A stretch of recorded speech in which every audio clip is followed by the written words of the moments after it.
ये आज हम सुनते हैं धूमावती की एक रहस्यमयी और डरावनी कहानी, एक ऐसी देवी की कथा जो मृत्यु, त्याग और अंधकार की प्रतीक मानी जाती है। श्मशान के पास एक वृद्ध साधक दरबनी खानी वर्षों से तंत्र मार्ग पर चल रहा था। उसे जीवन से कोई मोह नहीं था, न घर, न परिवार, न ना। उसका एक ही उद्देश्य था, धूमावती सिद्धि।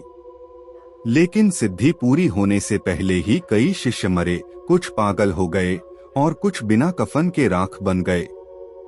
अब बचा था केवल दरबनी, और वह रात जो कभी लौटकर नहीं आती।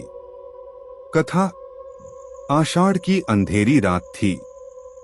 श्मशान में हवा नहीं बह रही थी, फिर भी पीपल के पत्ते कांप रहे थे। आग न जल रही थी, फिर भी राख से धुआं उठ रहा था। दरबनी खानी ने अपने शरीर पर भस्म मल ली और त्रिकोण चक्र के मध्य बैठ गया। उसकी आंखें आधी खुली थीं और होंठ फुसफुसा रहे थे। धूमावत्यै नमः, शून्यवासिनी, विध्वंसिनी, प्रकट हो। आकाश में बिजली नहीं चमकी, पर उसकी मृगचर्म के ऊपर बंधी घंटी अपने आप बज उठी। तभी श्मशान की एक कोठरी के भीतर से एक कालिमा रेंगती हुई बाहर आई। कोई छाया नहीं, कोई गंध नहीं, सिर्फ धुआं। दरबनी ने आंखें खोल दी। वो सामने थी धूमावती, धुंधली, विधवा, भयावह, फिर भी करुणा से भरी आंखों वाली। संवाद। धूमावती फुसफुसाहट में, तूने मुझे 33 वर्षों तक बुलाया, अब मैं आई हूं, क्या तू तैयार है? दरबनी कांपते हुए, मैंने त्याग किया है मां, अपने अस्तित्व तक को, बस सिद्धि दो। धूमावती, सिद्धि नहीं मिलती, सिद्धि ली जाती है, बदले में आत्मा देनी होगी। दरबनी चुप हो गया। धूमावती, तू जानता है आत्मा का अर्थ क्या है? तू बचेगा नहीं, तेरी चेतना, तेरा मैं, सब खत्म हो जाएगा, तुझ में मैं बस जाऊंगी। दरबनी मुस्कुराया। उसने आंखें बंद की और कहा, तो ले लो मां, मैं अंतिम साधक नहीं, पहला वाहक बनना चाहता हूं। अंत या शुरुआत? अगली सुबह श्मशान सूना था। त्रिकोण चक्र राख में बदल चुका था, पर कोठरी की दीवार पर एक जलता हुआ चिन्ह उभरा था। एक कौए की आंख और नीचे लिखा था, अब मैं बोलूंगी। दरबनी की आत्मा में। लोग कहते हैं आज भी कभी कभी श्मशान से धुआं उठता है और उसकी लपटों में एक वृद्ध दिखाई देता है, मुस्कुराता हुआ, लेकिन आंखों में एक औरत झांकती है। श्मशान के चारों ओर बसी कालकुंड बस्ती को कई वर्षों से एक अजीब सी शांति घेरे हुए थी। दरबनी खानी की आगम साधना के बाद उसके शिष्य भी बिखर गए थे। लोग कहते थे वो अंततः देवी को पा गया और खो गया। लेकिन वह रात, वह चतुर्दशी, जब आकाश का चांद भी धुएं में गुम हो गया, तब सब बदल गया। बस्ती में अजीब घटनाएं। रात को कौए चुप हो गए थे, लेकिन एक औरत की धीमी कराह सुनाई देती थी। पुरानी झोपड़ी में दीपक अपने आप जल उठते थे और दीवारों पर राख से चक्र उभर आते थे। एक बच्चा सोते सोते बड़बड़ाया, बाबा, बाबा नहीं, अब मां आ गई है। दरबनी की वापसी। पूर्णिमा की रात। गांव का सबसे बूढ़ा पुजारी सत्यनारायण अपनी तुलसी चौरा पर बैठा जप रहा था, जब उसे एक छाया दिखी। कमर झुकी हुई, लाठी पकड़कर चलती, चेहरे पर झुर्रियां, लेकिन आंखें झिलमिल कर रही थीं। दरबनी पुजारी चौंक पड़ा।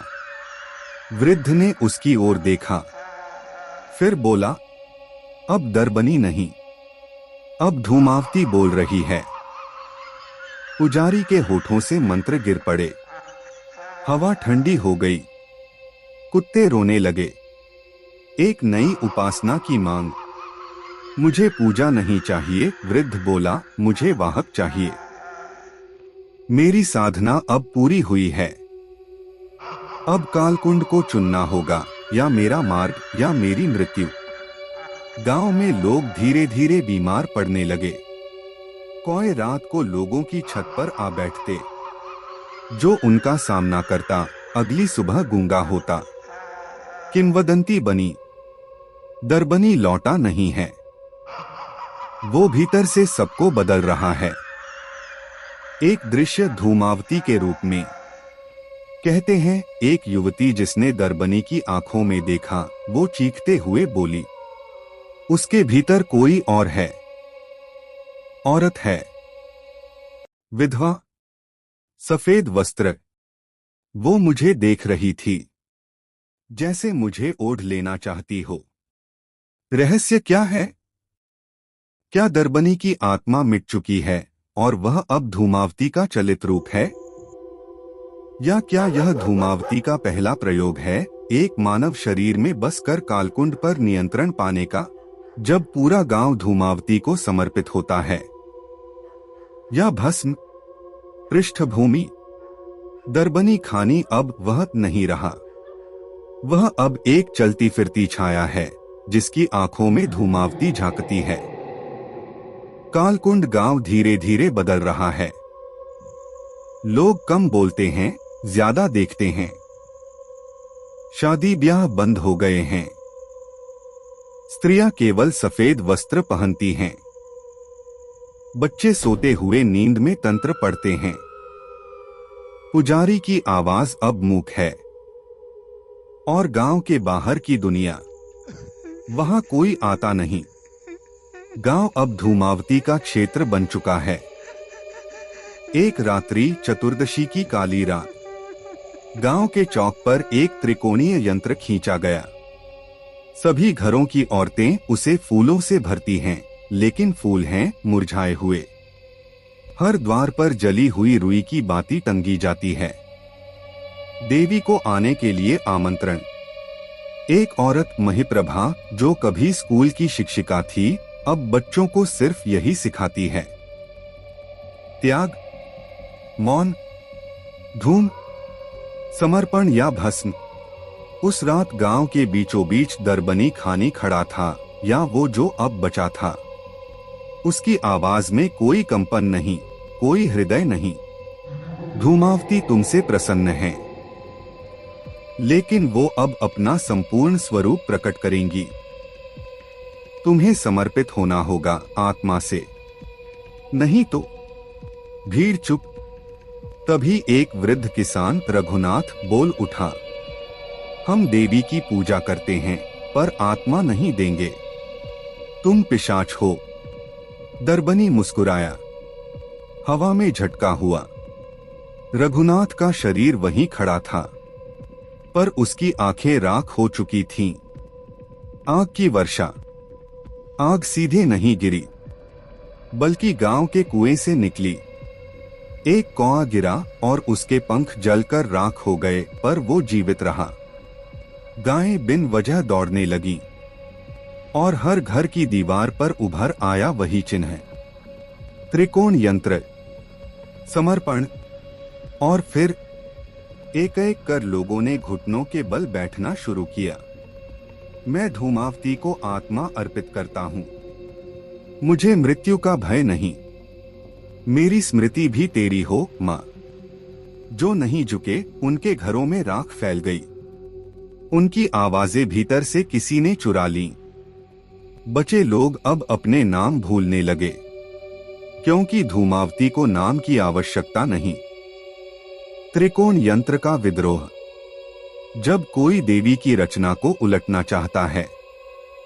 भूमिका, नाम अश्विन घोष, उम्र 28 वर्ष, पहचान एक लुप्त तांत्रिक परंपरा का अंतिम वंशज। मकसद कालकुंड जाकर त्रिकोण यंत्र को तोड़ना, ताकि धूमावती का फैलाव रोका जा सके। वह जानता है, यंत्र को छूना ही मृत्यु है। लेकिन उसका मानना है हर तंत्र में एक अपवाद होता है, एक विच्छेद सूत्र जो केवल सच्चे साधक को दिखता है। प्रवेश कालकुंड में लौटते हुए अश्विन को गांव में घुसने से पहले ही बदबू आती है, लेकिन यह गंध सड़ने की नहीं बल्कि कुछ प्राचीन जलती हुई जड़ी बूटियों की है। हर घर की दीवार पर अब त्रिकोण चिन्ह स्थायी हो चुका है। लोग उसे देखते हैं बिना झपकाए। वह देखता है कि गांव में अब कोई बच्चा नहीं रोता, न कोई स्त्री हंसती है। सब बस देखते हैं। चक्र के पास गांव के केंद्र में बना है अब एक स्थायी त्रिकोण यंत्र, एक 3 पथों वाला चक्र जो राख, रक्त और जल से बना है। महिप्रभा अब वहां पुजारी नहीं, संरक्षक है। वह अश्विन को पहचानती है। तो तू आया है तोड़ने, वह कहती है।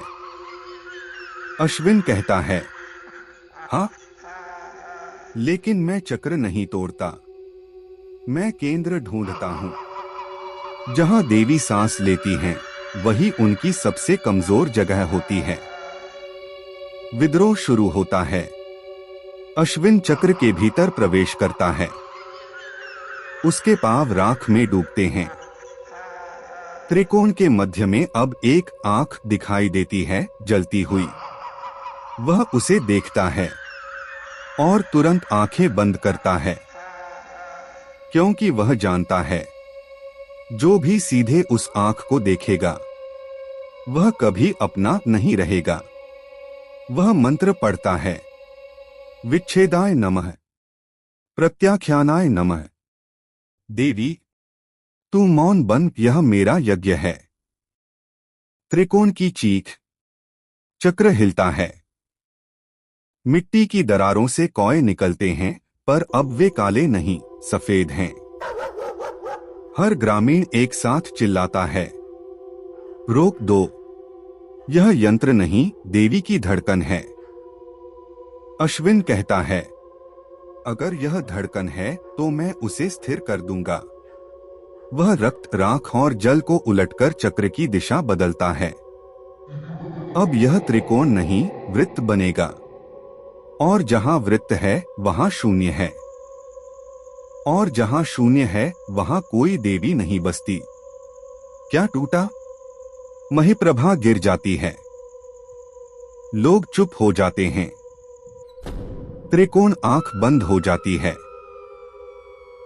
गांव में पहली बार बच्चे रोते हैं। और अगर एक कहानी सुनकर आप लोगों को अच्छा लगे तो एक लाइक और सब्सक्राइब करना ना भूले।